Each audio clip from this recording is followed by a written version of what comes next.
L'échange que vous allez entendre est un entretien épistémique. Il s'agit d'une conversation asymétrique dans laquelle on s'intéresse à notre interlocuteur en lui posant des questions. Au travers de celle-ci, nous cherchons à comprendre les raisons qui motivent son avis. L'objectif principal de cette forme de conversation est de passer un moment agréable et mutuellement enrichissant. 9 à 100%. À 100%. D'accord. Et sur quoi tu te bases pour dire ce 100%? Alors, première chose. Alors, c'est pas un argument d'autorité, mais je le sors quand même. J'avais 20 ans, en 69, et j'ai assisté en direct à la retransmission en Mondovision, qui était déjà une prouesse technologique superbe, sur 500 millions de terrains, 20% de la population, hein, découpé en épisodes. Donc on a eu plusieurs phases, avec sur place 3500 journalistes accrédités à Houston, 36 chaînes de télé, un direct de 31 heures. Donc déjà, comment peut-on passer une vidéo en plus de mauvaise qualité? Parce qu'on voyait pas grand-chose, c'était pas terrible. Ou alors c'était vraiment du flou artistique fait exprès par Kubrick pour faire croire que... Donc déjà, il y a ce premier argument. Je l'ai vu en direct, il était entre 3h et 4h du matin, et j'ai assisté à ça médusé en direct. Ça, c'est le premier argument. Ensuite, j'ai depuis de longues années, puisque j'ai un certain âge, si ce n'est un âge certain, tous les arguments que ces personnes donnaient pour dire, ben non, c'est pas possible. Le premier, le drapeau qui flotte. Alors, le drapeau qui flotte, c'est pas possible, puisque sur la Lune, il n'y a pas d'atmosphère. Sauf que le drapeau était plié, était chiffonné, par le voile spatial était très agité. Et d'ailleurs, pour s'en convaincre, il suffit de prendre les 2 photos prises à quelques secondes d'intervalle, le drapeau ne bouge plus. Donc le drapeau n'a jamais flotté. Donc l'argument 1 est détruit. Deuxième argument, l'ombre du drapeau est dans le mauvais sens. Ils ont sorti cet argument aussi. Alors, effectivement, l'ombre du drapeau semble dans le mauvais sens si on la compare à celle de Buzz Aldrin, qui était un des astronautes. Hein. Mais en observant d'autres clichés, on comprend qu'il s'agit de l'ombre du collecteur de vent solaire, un tube de 1 mètre de haut qui se trouvait hors champ lors du premier cliché. Deuxième argument détruit. Troisième argument, alors ils se sont dit, mais alors on est sur la Lune, où sont passées les étoiles? Alors c'est vrai que pour des esprits, si on fait un petit peu de science, bon, en fin de compte, la mission Apollo 11 s'est déroulée en plein jour lunaire sous forte exposition solaire. Les étoiles dans l'espace, mais ça c'est de la science-fiction, c'est dans la science-fiction de Kubrick. Et François Forger, qui est un astrophysicien, directeur de recherche au CNRS, le sol lunaire est éclairé par un soleil très puissant qui n'est pas atténué par les nuages ou l'atmosphère, un peu comme un soleil éblouissant en plein désert. Ni l'œil humain ni un appareil photo n'ont la sensibilité suffisante pour distinguer les étoiles. C'est un peu comme un stade de foot, écrit-il, éclairé la nuit. La lumière est si forte qu'on voit la pelouse et les joueurs, mais pas les étoiles. Troisième argument, détruit. Quatrième argument, l'empreinte de pas est bien trop marquée. Parce qu'effectivement, ils ont montré une empreinte de pas sur l'un des premiers pas de l'homme sur la Lune, avec la fameuse phrase, bon bref. Donc, ces empreintes de pas, aussi nettes, ils leur ont fait dire que Aldrin, puisque c'est le pas de Aldrin, marchait comme dans du sable mouillé. C'est-à-dire comme dans un studio, voilà, on avait mis du sable, on l'avait mouillé. Alors que le sol de la Lune est plus semblable à du sable sec. Le sol lunaire est composé de régolithes très fine poussière produite par un impact incessant de météorites, plus proche de la cendre volcanique que du sable. Cette composition particulière et l'absence d'atmosphère expliquent ces empreintes. Le cinquième argument, les combinaisons qui brillent. Alors, ils ont été étonnés que l'éclairage étrange des deux astronautes renforce l'impression d'un tournage studio. Leurs combinaisons brillent, même dans l'ombre des véhicules, comme s'ils étaient placés au cœur d'un spot artificiel. D'où cette légende du studio. Ok. Là encore, c'est le soleil qui plaide coupable. Source principale de lumière, son reflet. Oui. Oui, pardon de t'interrompre, Épi. Donc, si j'ai bien compris tout ce que tu nous expliques, toi, ta certitude de 100%, tu l'as vérifié avec des faits scientifiques, c'est ça? Absolument. Tu as des connaissances, tu allais chercher des connaissances scientifiques factuelles, c'est ça? Ça a été un peu haché, j'ai pas compris. Pour dire que, pardon, je suis pas dans le bon, pardon. Est-ce que tu m'entends mieux là? Oui, voilà. Est-ce que tu m'entends bien là? Voilà. Donc je disais que pour toi, tu es allé chercher tes informations pour débunk le fait qu'on n'ait pas marché sur la Lune, pas que sur ce que tu as vu à la télé à l'époque, mais aussi sur des faits scientifiques. Oui. Le premier argument, c'était plus un clin d'œil. Voilà, donc tes sources sont scientifiques. Tu as une appétence pour ça? Tu sais comment aller chercher des sources scientifiques? Ah oui, bien sûr, j'ai une formation scientifique, oui, bien sûr. J'ai une licence d'optique, donc oui. Ah bah oui, d'accord, effectivement. Donc pour toi, on reste sur du 100% sans aucun doute. C'est 100%. Ah, pour moi, oui, aucun doute. Ok. Et si, est-ce que, en tant que, tu m'as l'air d'avoir un esprit scientifique, donc si je ne me trompe pas, le scientifique s'attend à ce qu'un jour on vienne débunker ou qu'on vienne lui dire, attends, on n'avait pas cette donnée, maintenant qu'on a cette donnée, ce que tu dis n'est pas tout à fait vrai. Est-ce que tu es d'accord avec cette affirmation? Dès qu'on m'amène un autre argument scientifique, tu es prêt à remettre...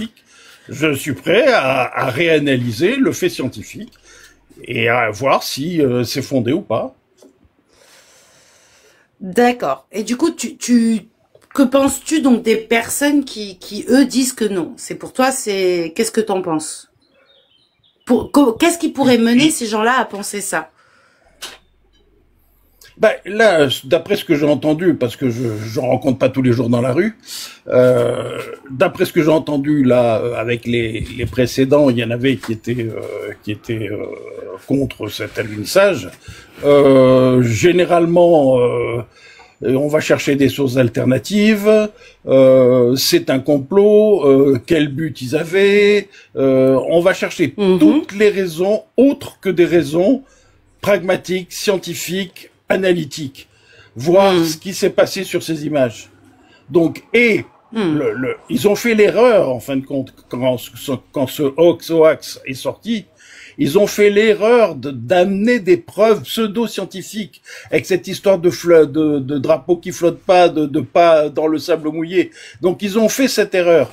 Or, c'est très facile en cherchant, en discutant avec des scientifiques, c'est très facile de les débunker.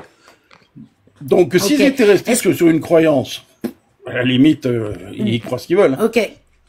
Donc, qu'est-ce qui est pour toi pseudo-scientifique? C'est quoi la définition pour toi de pseudo-scientifique?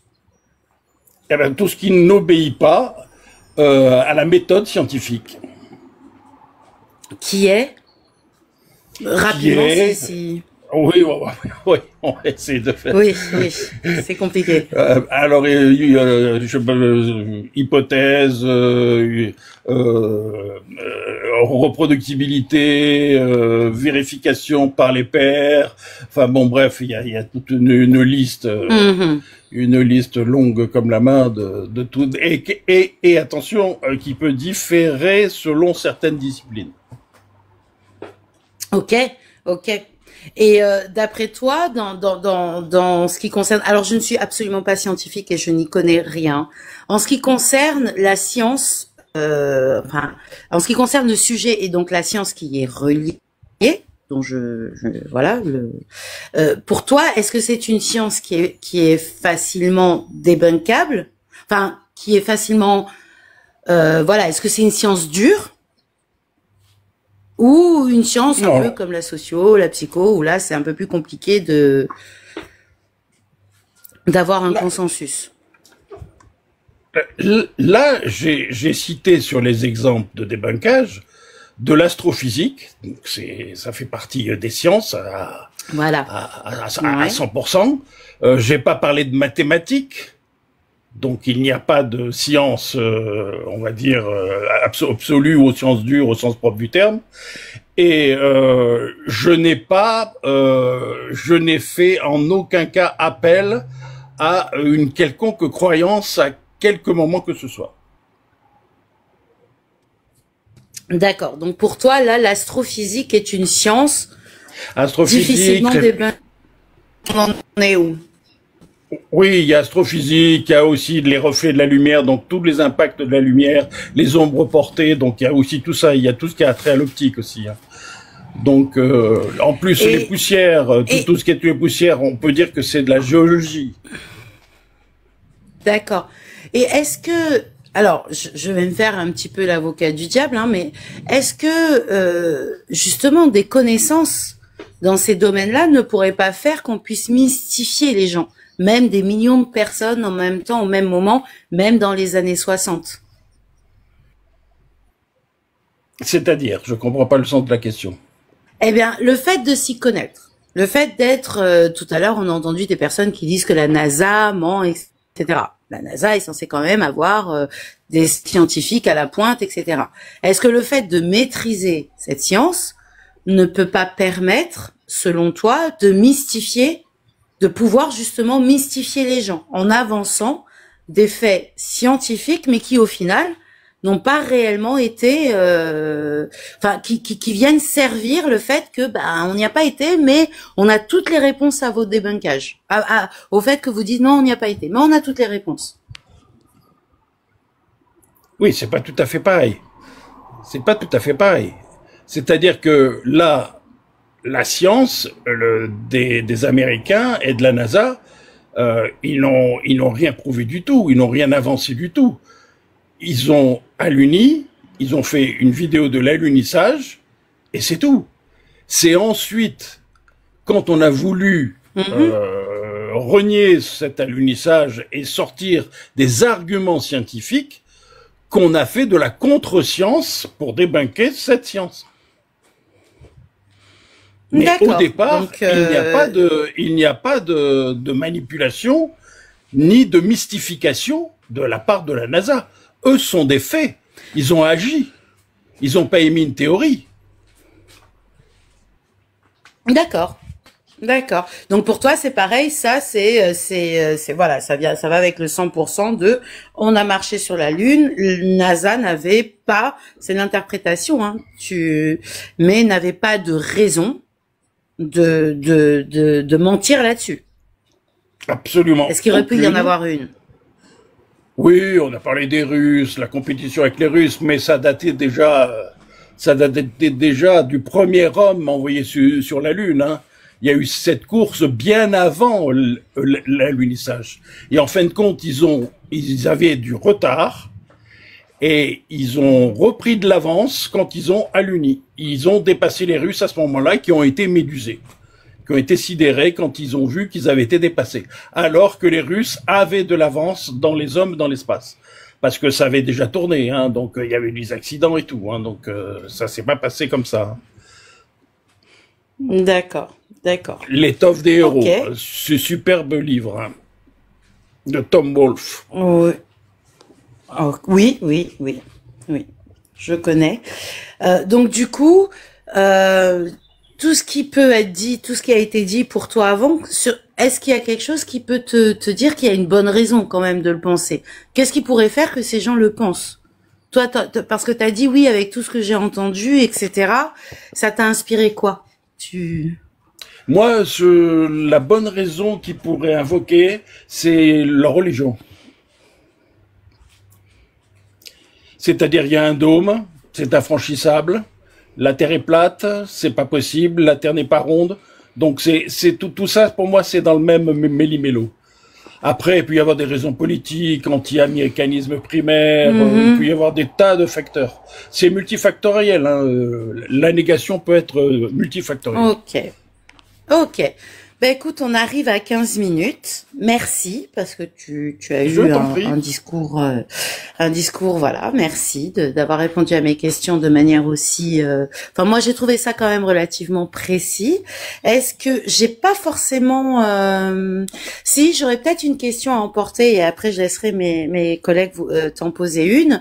Alors, à emporter, ça veut dire que tu n'y réponds pas tout de suite. Tu la gardes pour toi. Est-ce que c'est en quoi est-ce un problème que les gens ne soient pas est-ce que c'est tout le temps un problème que les gens ne soient pas dans une pensée scientifique? Est-ce que c'est réellement tout le temps un problème et est-ce que c'est nécessaire? Voilà. Est-ce que mes collègues ont une question? Pas de question pour Russell. Ouais, pas de question. Pas de question pour moi non plus.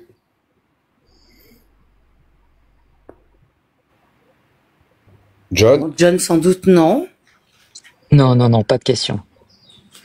Ok, en tout cas, je te remercie parce que c'était très intéressant. Est-ce que toi, comment tu t'es senti dans cet échange? C'est bien pour une fois que je peux comment dire, débunker personnellement et pas le garder pour moi, parce que, comme je disais tout à l'heure, on discute pas de ça dans la rue tous les jours, donc j'ai eu l'occasion de le faire, donc ça m'a procuré une grande joie.